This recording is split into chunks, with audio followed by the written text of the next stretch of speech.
On this edition of Lexington Now, new fire trucks, Lex 250 plans, and a new trails accessibility feature.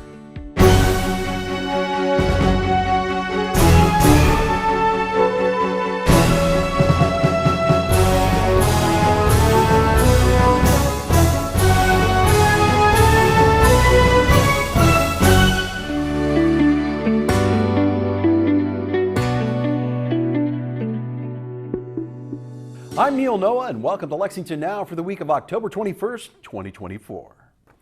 Lexington has received two new much-needed fire engines.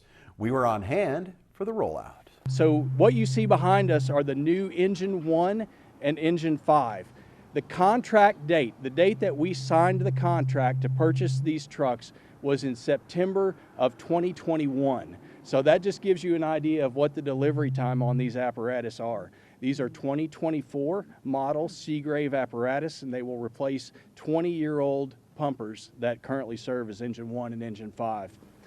So given the extremely long lead time on these apparatus, it's imperative that our organizations diligently plan for the future. Our organization is incredibly blessed to work with an LFUCG leadership team that understands these challenges and supports the planning that has to take place. On a personal note, as the fire chief, I could not ask for a more supportive leadership team than Commissioner Ken Armstrong of Public Safety and our Mayor, Mayor Linda Gorton. These individuals truly care about keeping this community safe and about ensuring that our public safety divisions are always prepared and ready to answer the call. This is a great day to be at Fire Station number 1. And so thank you again for having us for this great, exciting news. Today we're announcing that these two new fire engines will go online very soon, I guess today. Today? Tomorrow. Tomorrow. Yes, ma'am. Tomorrow. So these new engines, each costing $840,000, will soon hit the road in service to our city. They represent an enormous commitment to public safety. Public safety is the most important service our city government provides. As mayor, it's my top priority. I take my job to make sure our firefighters are well trained and well equipped very seriously. Our firefighters put their lives on the line to save others every single day. When our community members are in danger, and sometimes when neighboring communities are in crisis, our first responders are always ready to lend a helping hand. Our fire department is one of the best in the United States, professional and experienced. Last year, it won internationally accredited agency status with the Commission on Fire Accreditation International and the Center for Public Safety Excellence.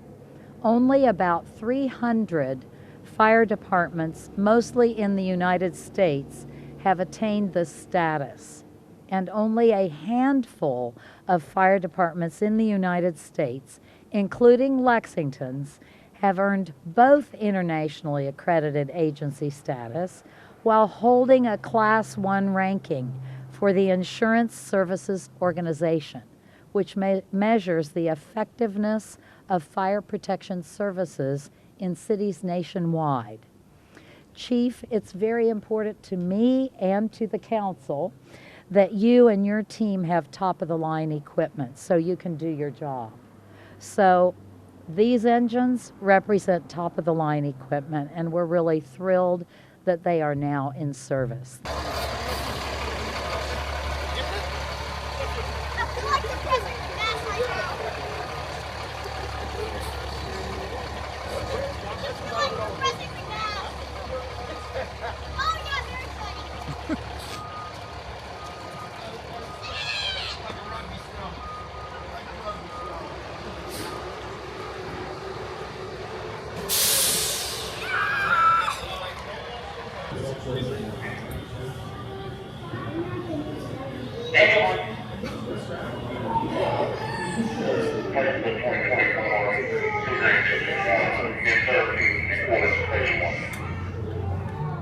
The plans for Lexington's biggest celebration in 250 years have been unveiled.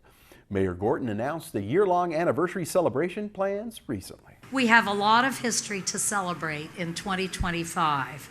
The 250 Lex Commission has all kinds of events planned.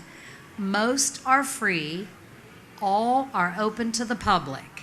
And in a few minutes, Eunice Beatty is going to tell us more about some of those plans. In addition to our city, several of our city's major institutions are also marking major anniversaries in 2025 that will give us even more to celebrate. Transylvania University. Oh, I saw President Lewis here. Where are you? Okay, President Lewis, Transylvania next year is celebrating its 245th anniversary. Woohoo! And the University of Kentucky will be 160 years old.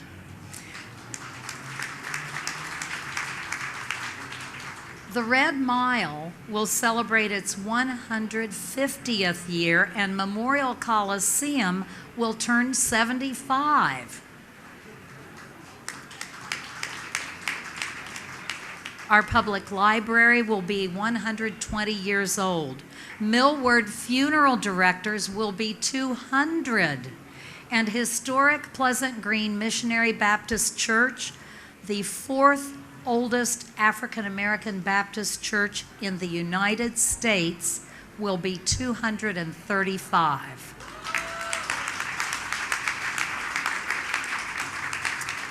As you can see, history is all around us. We looked in 1975 when Lexington celebrated its 200th anniversary. The celebration lasted 4 days and featured banquets, afternoon teas, and a horse race down Vine Street. Needless to say, we're going to do things a little bit different. If you look behind you and see that we're going from January through December, it's time to get ready for a full year unlike any in our history. Let's check out for a few minutes what our 250 Lex Commission and our co-chairs have been planning for the very near future. So for our 2025 birthday year, we were started by planning and selecting themes for the various months. And so as we selected those themes for the months, we also knew and we wanted you to know that even though we've selected those themes and brands for each month, all of those will be traveling all throughout every month of the year. So in January, we'll celebrate wellness. In February, we'll focus on health. March, education. April, music and the written word. May, diversity. June is coming home month. So start now inviting all of your family and friends and associates to come home to Lexington during June. July is culinary. August will be a focus on business. September, sports. October, our equine community.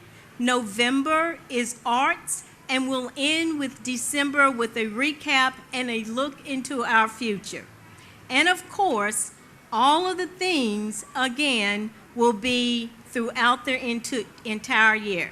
For example, culinary is not only July. We will eat our way through next year. As you heard, a key highlight of the year-long celebration is Come Home Month in June of 2025. Which is dedicated to welcoming past residents, alumni, and our friends back to town. This special month will feature unique events and gatherings designed to reconnect folks with the people, places, and the memories that make our city so special. Lexington was recently recognized as one of the top 5 small cities to visit in the U.S. by Condé Nast Traveler. Right, thank you. This prestigious accolade underscores Lexington's growing reputation as a must-see destination And the 250th celebration will only add to our city's allure, giving newcomers a perfect reason to come visit us in 2025. This year-long celebration is absolutely expected to boost our tourism economy as well as our local economy. With signature events and festivities planned all year long, the influx of visitors will support our hospitality industry businesses and partners, and we know that our guests have a lot to enjoy at our local restaurants, shops, attractions, hotels, and venues. After this, we'll tell you how trails will become more accessible.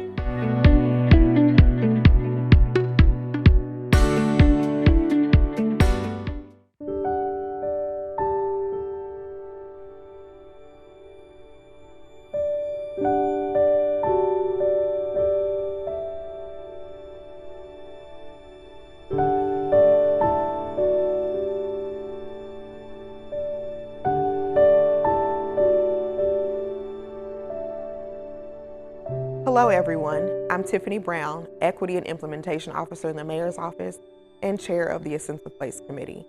I'm here today to talk about A Sense of Place, an initiative dedicated to preserving the history of Lexington's rural Black hamlet and celebrating those that remain active today. More than 20 historic Black hamlets have been identified in Fayette County. Most are located in rural areas. Our historic hamlets have been and are home to generations of lived experiences, traditions, and culture. Houses, churches, schools, grocery stores, agricultural enterprises, and lodge halls for community gatherings were found in many hamlets. A Sense of Place is a partnership between community members with direct connection to our hamlets and the city of Lexington. Its goal is to raise awareness about what the hamlets represent and to identify steps that are needed to take to preserve their history. The A Sense of Place committee includes local historian Yvonne Giles, local historian Calvin Graves, Executive Director of the Lexington History Museum Mandy Higgins, Haydentown resident Dr. Alvin Seals, Haydentown Baptist Church pastor Reverend Leon Slatter, and others. With support from members of the Haydentown community, A Sense of Place is currently raising funds for maintenance updates and programming of the Haydentown Rosenwald School and property located at 705 Hayden Lane. In the early 2000s, members of the Haydentown community worked with the city to preserve the school. In the early 20th century, Rosenwald schools were found across the South, serving rural Black children and families during segregation. Many of the buildings have been destroyed. Lexington is proud that the Haydentown School still stands and wants to preserve the history and significance that so many of these schools have had in our hamlet communities. The funds will complete the restoration of the school and upgrade the historic cemetery and church building. The school will permanently house artifacts that tell the story of Lexington's hamlet. We hope you will join us.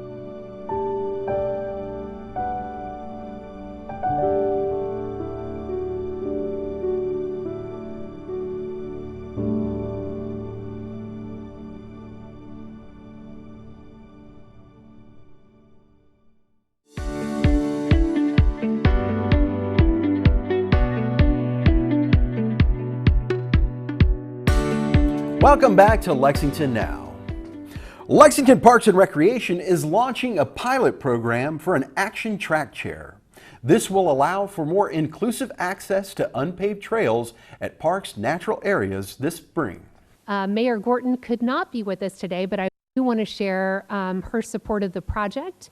Her statement says, accessibility is one of our top priorities for our city and our park system. While we are constantly making strides to make facilities and green spaces more accessible, there has always been a challenge with unpaved nature trails. Launching this program allows more people to be able to experience nature and its many benefits. The 2018 Parks Master Plan set forth goals to create great spaces, experiences, and inclusion. Today, we're launching the pilot program for the Action Track Chair. All park visitors, as Councilmember Baxter mentioned, will have access to parks and parks programming that occurs along our trails, including owl prowls, bird walks, and other nature programming throughout our system.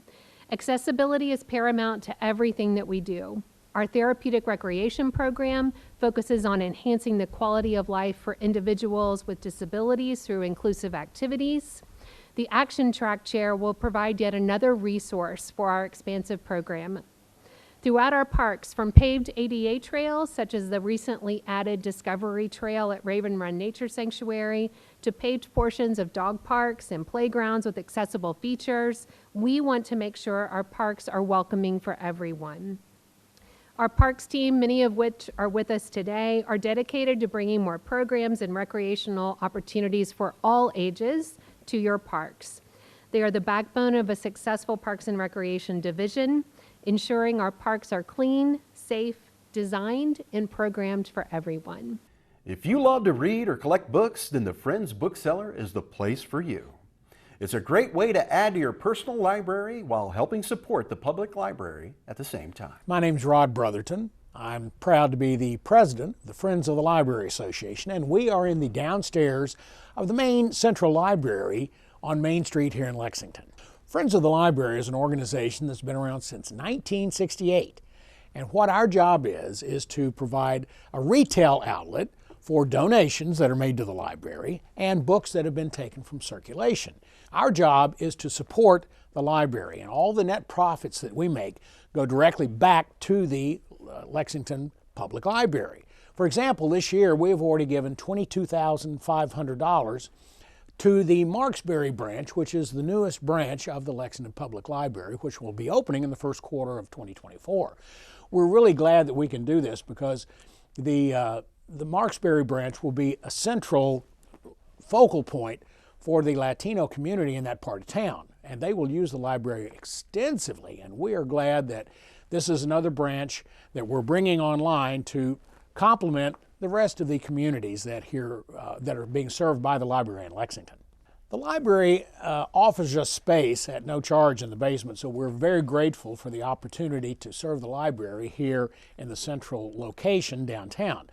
But with the basement location, it has been very difficult to try to figure out the best configuration, and for years we had this one little room and a storage room in the back, but with putting our heads together, we found out that we can make more room and open our storage room while using the existing infrastructure that was given and actually double the space that we've had for patrons to come in and look at all our books. We will have more than 20,000 books for sale, and which will have we've had our opening day on the 6th this last Saturday, and we just look forward for everybody to come down and see all the things that the library has to offer.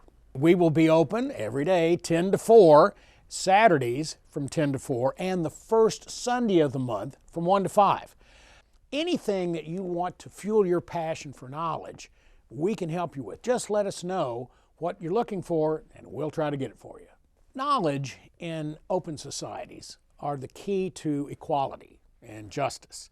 And if we don't have that, then we're going to have problems. But all open societies have vibrant library systems. And what we do by giving money back to the library is one of the things that, because of the way that the tax structure is organized here in Fayette County and some other areas across the country, the monies that are granted to the library operation are very restrictive. And so the things that we provide by giving money back to the library are things that are typically not allowed under the tax structure as it is. So it gives them a little more freedom to do things and make donations, like we said, to the Marksbury branch for this year, or buying things that are outside the budgetary constraints of the normal allocations of tax revenues. Benefits everybody. One of the other things we do is we take donations typically on Monday and Tuesday from 10 to 2. Just call us at 231-5505. We'll come up and meet your car in the breezeway between Main and Water Street, take them out for you, and we'll give you tax receipts if necessary. And if those times don't work, please call us and let us know what will, and we'll make special arrangements to come even and pick books up if necessary, as some of the books that we get, approximately 2,000 a week, come from the public, which are a lifeline for us. We do wonderful things, and hopefully you'll be part of it as well. A busy week of live meeting coverage lies ahead on Lex TV and streaming online. And remember, you can also find the most accurate and up-to-date information on non-televised city business at lexingtonky.gov. Here's this week's meeting coverage.